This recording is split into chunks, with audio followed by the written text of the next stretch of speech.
I'll be talking about Sex Criminals from Image Comics, written by Matt Fraction, art by Chip Zdarsky, letters by Chip Zdarsky, and colors by Becca Kinsey and Chip Zdarsky. So this is really the book that put these guys, on the map. And this is 31 issues where the numbering goes issues 1 through 30. And then the finale is issue 69. Nice.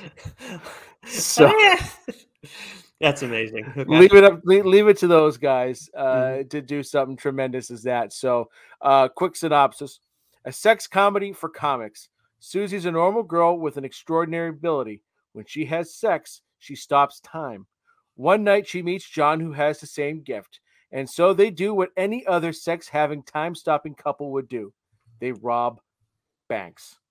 Okay. So this book is, how do I put this? It's absolutely wild. It's fun as hell. It's absurd. It's juvenile, but it is smart and brilliant at the same time. I'm going to say something here, and I don't want you to go, what are you? Let me finish. Okay. So I would put this book in the same vein as Saga. I'm not saying it is Saga. Saga is on a tier all to itself, right? Okay. Like Saga is, right? What I mean by it's in the same vein is what we love about Saga is that, I mean, it's got everything we want.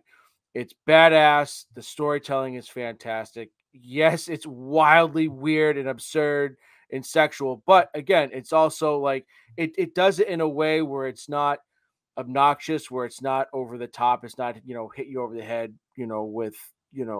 with everything. Like it's done very well, and that's what Sex Criminals is, because this book could be just very juvenile, which it is, don't get me wrong, but like it could be misogynistic and juvenile and just doing it for the sake of doing it, right? But it's not. It really makes you think. It's thought-provoking. You could have told me, Nick, that this book was written by a woman, and I wouldn't have questioned you one bit. So it is absolutely stunning that this book is written by two dudes, right? Just because of the way they write the female characters in this. Like I've said this time and time again about Zdarsky. What I love about him is how he writes characters. It's the same reason why I like Sean Lewis and I love Jeff Lemire. Like there's just something about those guys, like their ability to draw out human emotions and get to the root of whatever it is that they're trying, to portray, and Fraction does that wonderfully. I thought like he did a great job with Clint Barnes in Hawkeye, right? Yep. And he really gave that character different layers, different depth that I enjoyed while I was reading it. And I've got to read more Matt Fraction. That's what that's one of my big takeaways, right? Is I got to read more Matt Fraction, because he's in that same ilk there. And so like when I said a few moments ago, like I think like at least the first arc of this book should be read in high schools. It's because it's thought-provoking. It is, they're able to write, these female characters as if they have like, an in-depth, intimate knowledge of how the female psyche works. And I just thought that was tremendous, because I was talking about this to my wife and she goes, a guy wrote that? Really? Okay. Because so as you're going through all this, I don't like, we're two guys talking about a book and saying like you would think it's written by a woman, but then could that mean also, well, we don't know what women think and yada yada yada. Like to assume that they know, but now that your wife's confirming it, okay, that carries a lot more weight. Yeah, she's like, really? Because I was like, just what happens in the first issue, and I was explaining it to her. She goes, wow, like she said I would actually like to read this book. Get out. Yeah, because she doesn't read any of the stuff we talk about, right? No, she doesn't. And so it's so enjoyable, and the humor is great, and you get a lot of the humor through the art, right? Which is classic Zdarsky, because when we talked with him, like you get that, like it just comes through. He's just a naturally funny, sarcastic, wisecracking guy, right? And that shows up in Fraction's storytelling and also Zdarsky's art. And I think just those two just worked like perfectly together, because I really do think like they were just of one like mind when they were creating the story. But I'm blown away by this. Like I should have read this sooner than I did, but it's called Sex Criminals. Like, am I going to really buy this book in the store? People are going to think I'm weird. Like, it was like that kind of thing. And the way it's written, it's again, it's like Saga. Like, they're unashamed, they're not going to, what's the word I'm looking for? Like, they don't care. It's just, they're just writing people, right? This is like who we are. Like, there's nothing to be ashamed of here, right? And it was absolutely fantastic. So, while it is wildly over the top, it's sexual, it's salacious, it's devious. I perfect timing, kiddo. What timing? Perfect cat, kiddo. I absolutely love it. Yeah. That is. I'll be up in a little bit, Squirt, okay? Want to come say hi real quick? Yes. Have her come say hi? Yes, please, before I put this in. It's pajama day. You want to show people your awesome pajamas? There we go. Here we go. Yes. Here we go. Let me move the mic here, Squirt. Okay, I just want to make sure it's not me. That's just... you want to put your hood up? Oh, hello. Hi, Swaggins. Yeah. Oh, look at that. Little animal ears we got going on here. Nice.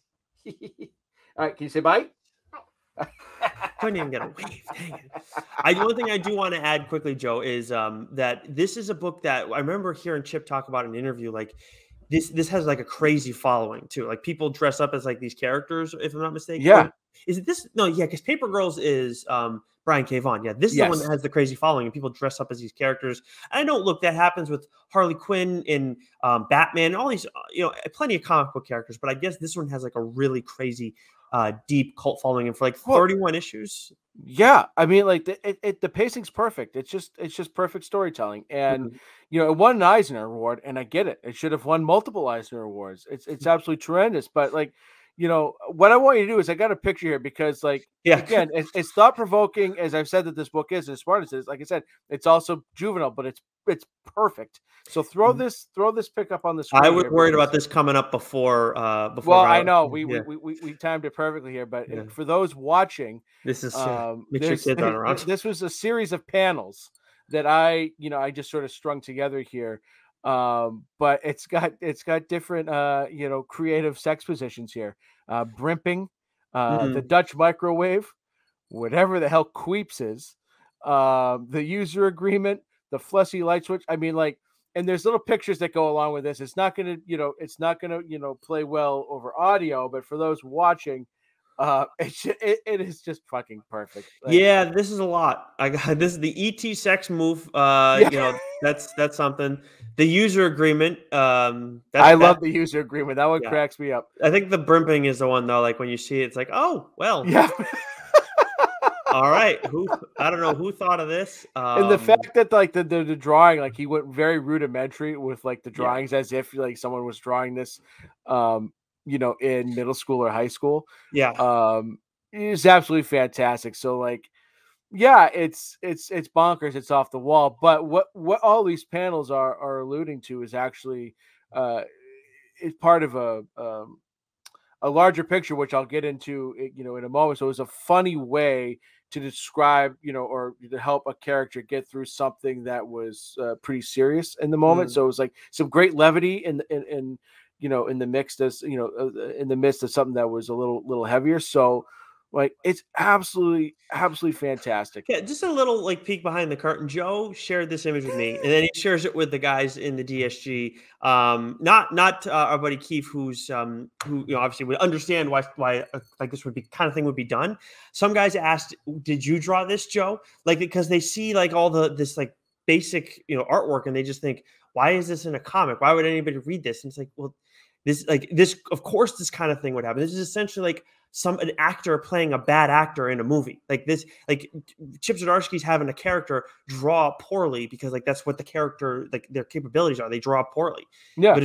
But it was a weird thing. Like, I wanted to mention to you. Stupid.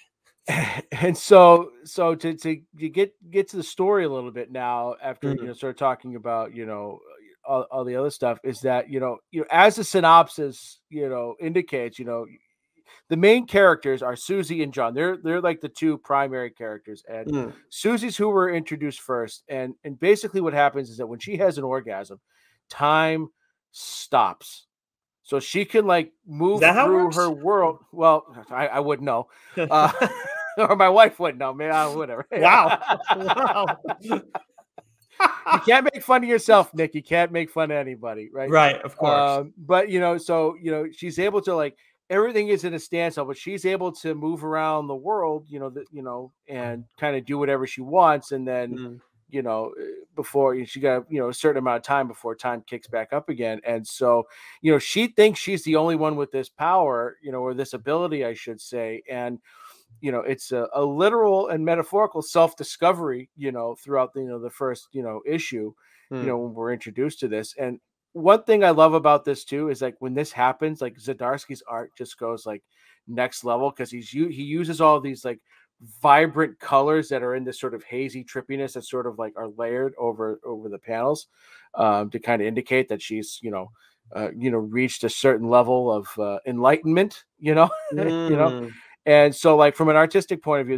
that's really awesome. And so, when she meets John, who's the other main character and who's her, main love interest in this, she thinks she's the only one. But then when they hook up, they're in this world together. Like everything else is stopped and they're looking at each other like, what the fuck are you doing here? Right. Because they think they're the only ones. And so they have this, this great conversation about it. And what we learn, and this is a fundamental difference, or not fun. This is a classic difference between male and females, where they each have their own name for what happens when they sort of ascend to this next level. Susie calls it the quiet, and she calls it the quiet because, her childhood and, her backstory is a little fucked up and she's a lot going on. So when she goes there, it's like, it's the only way she's able to sort of get peace and quiet. She calls it the quiet. Him being a fucking dumb Neanderthal male like the rest of us, his word for it is cum world. Wow. And she just sort of gives him that look when he says it, that, that same look my wife gives me whenever I say something stupid. Are you fucking serious? That, and it's just because I think, at our core level, we're all, 8-year-old, 10-year-old boys, like our mind's constantly in the gutter, right? Speak for yourself. Come on. I'm talking about a highly educated book today. By the way, a quick side note, I think if you play Davy Deep Throat in the background, you might actually get that experience for the first time. I've heard that works. Could be wrong. We'll give it a go. Yeah. But I just thought this was a fun, like little just, difference nod to like the difference between, the two sexes. One is extremely not to say that women can't be juvenile, because we get a lot of that in this as well, but like the quiet and cum world, like two wildly completely different names for the same thing. I just that cracked me up. But the premise of that alone is just a tremendous metaphor, right? Like, sex, climaxing, orgasming, ascending a different level. This sort of takes that premise and says, well, what if it is another level and everything else just stops, figuratively and literally, and you can sort of go about, your business and nothing sort of changes. I just thought, again, like, this is the stuff. It's wildly juvenile, but it's also really smart, and thought provoking. So, it's, as the synopsis indicated, it's called Sex Criminals because, John and Susie use the quiet, as a way to be able to rob banks without getting caught. But they're not just criminals for the sake of being criminals. So to tell you a little bit about Susie and her backstory is she runs a bookstore. She loves books. The reason why she loves books is because when she was younger, her father was senselessly killed by someone going postal at the bank that her dad worked with, and he just happened to be a casualty, right? And so her father dies, her mother goes into a tailspin, drinking, she's got no time for her. Susie discovers herself she discovers the quiet for the first time, and she is just like, she has 1,000 questions, and she tries going to her mom. Her mom calls her a whore. She's trying to look this stuff up, but no one really wants to talk to her about it. So Susie does what her character has become, is someone who likes to, research, learn things, gain knowledge. She goes to the whore of the school Says, well, this person must know everything there is to know about sex. And that's where we get all those panels of brimping and the user agreement and all those different things, because they're in a bathroom stall and she's saying, well, this is what you need to know, kid. And she starts going all over over all these sex positions, and it freaks Susie out. So she goes to the library and she just starts researching, and that's where she gets this love of books. So now she's an adult. She runs a bookstore. It's about to be foreclosed on. And so, gotcha. Right. So she's throwing a fundraising party. This is where she meets John. This is where they hook up. This is where they discover they have the same ability. And then he gets the idea, well, hey, why don't we rob some banks, get the money, and we can save, the bookstore. And so it's a wild ride from this point on. And as you'd expect, right, there's consequences to this, not by what happens in, when time stops, because they can't be detected, right? But there's a sex police. And so now there's a trio of bad guys, if you will, that are hell-bent on stopping John and Susie at all costs. And the leader of the group, they call her Kegel Face, because she's always got this scrunched up face, as they described, that looks like Tilda Swinton, which I thought was hilarious. Right. Okay. And it's just great. And so they find out that it's not just the two of them that have this ability. There's a whole network of people that have this same ability. So where the story goes from there is absolutely tremendous, and bonkers. And so, like, they're not really criminals for all that long, but that's sort of like, the premise and how things really get jump started and sort of catapults the story going forward. And so, to tell you a little bit about John, I love his character too, because he's a little screwed up. He's a lot screwed up. He's got a lot of mental and social things. But one of the things that I love about his character is that when he goes to his quiet place, he also works at a bank. He hates his jobs and his boss so much that every day at the same time, he goes into the restroom, whacks it, stops time, goes into his boss's office, drops a deuce into the plant, leaves, and he's been doing this for so long, and the boss just gets furious and puts up, and this is where Zdarsky's art is brilliant, because you just see like bulletin boards of like the boss putting up memos and stuff like that, to the plant pooper, blah, blah, blah, blah. It's absolutely hysterical. So it's little things like that, but it's also about the relationship, the ups and the downs of all relationships that couples go through, but especially John and Susie. And I can't, recommend, this book enough. It is just, again, it's similar to Saga in that sense, where it can be really funny, really devious, really salacious, but it's also much smarter than you think it is, and thought-provoking than you think it is. I wouldn't have guessed that coming. I mean, look, I thought it would have been quality. I mean, obviously Matt Fraction, the Hawkeye series. For those who Joe's talking about Hawkeye with Matt Fraction, and that name may sound familiar. The Hawkeye show was based on the comic series written by Matt Fraction. So like, this is someone who you mentioned before, Joe, like, who you need to read more of. I'm right there with you, because clearly, like, this guy's got like quite a bit of quality stuff out there. And this is also, we talk about whether this is going to be turned into a show or a movie. This has been optioned for a show, but there's been no real there's been no traction on it, right? Because I think it optioned in like 2015, if I'm not mistaken. Yeah, I mean, when we talked with name drop brag, when we talked with Scott Snyder the first time about Noctera, he had talked about how that had already been picked up. I mean, right. So he said, and same thing with talking with Sean too. Like, a lot of these times, and hell, I even think Chip said this himself. These things get picked up. Mm-hmm. And then they just sort of lay there. Well, that's a lot of these, like Newburn, that's not the case, because Chip's working on that for the pilot, but like that doesn't necessarily. But the pilot stuff, I also don't. That's the side of it that Joe and I don't firmly have a grasp on yet. Maybe someday we'll understand it more so. But yeah, so there's a lot there. But this is one, like, I would love. So do you think a show would make more sense for this, or a movie? Oh, you'd have to. I mean, 31 issues. There's so much there, so much nuance. So could it be 2 movies?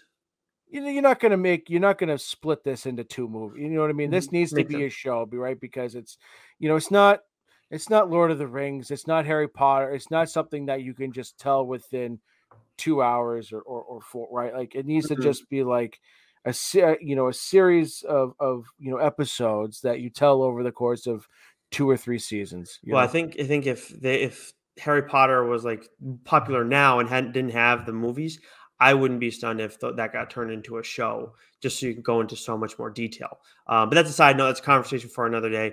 I think you had one last thing you wanted to do, right, before we get Yep. into my book. Yeah. Yep. So I just want to go over a couple of sex tips from the Mm. sex criminals. Mm. And I've got a couple of just 2 boxes here I'm going to read because I was reading these to Megan. She was cracking up. And I think, well, you know what? These are important facts to know. Okay. So let's see. Wow.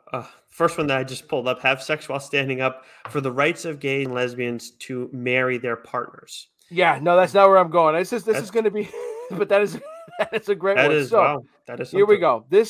This first is for the guys. Okay, so do not refer to your partner's vagina as baby sleeve, the good sarlacc, meat vault, the asshole's companion, downtown alley, the uncanny valley, Mr. Nasty School for Boys, the holistic healer, the matrimonial hole, Sandra, number 36, Vag of Honor, Boner Hotel, Mystic Pizza, or Natural Fleshlight. Mystic Pizza. The badge of honor, though, is Now, wow. now for the women, this is for you, and this is very important because men Well, this could be for men too. are very right. Just Well, like women. Yeah. regardless, right? Yes. Very sensitive, right? So, do not refer to your partner's penis as, interesting, sexual Gary Jr., tickle stick, Mr. Nuisance, the crying noodle, Oh my. stink peen, adorable, wubby nubby, is it in, discount hot dog, non-detachable dildo, non-vibrating dildo, dildo that suddenly becomes soft, cute little thing, or ha ha ha.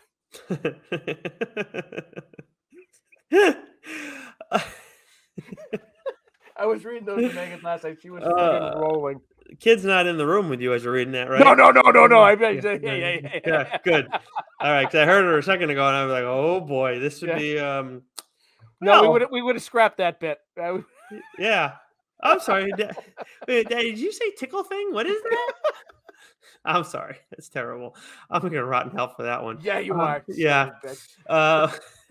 Well, I don't think you need to say anymore. And look at that. We're getting more from the sex bot over on Twitch. So yeah, sex bot is real active. Well, now let's move over to Sweet Paprika because well, actually, so I'm talking about Sweet Paprika today. But one thing that I wanted to ask you before we move into mine, you thought that I'm gonna have more like risque art in my stuff. You send over the image that we showed to the people that are watching and not listen to us in audio form. Do you so like would you say in terms of like obviously the stuff that's talked about and the idea behind it, sex criminals and everything like that, it seems like it's, I don't know, in terms of like how I guess raunchy, I guess we'll put it. Would you say like at a 7? Oh, I might put it at an 8. I mean, Okay. it's there's a lot of, it's almost to the level of like, the amount of what you kind of get in Saga. You know what I mean? Like, Got it. Okay. right? You know what I mean? Like you get it like when people are, having sex, there's pictures of, there's panels of orgies and things like that. I mean, like they don't hold back, but it's not like constantly in your face, I should say. Got it. Okay. Right. Okay. Understood.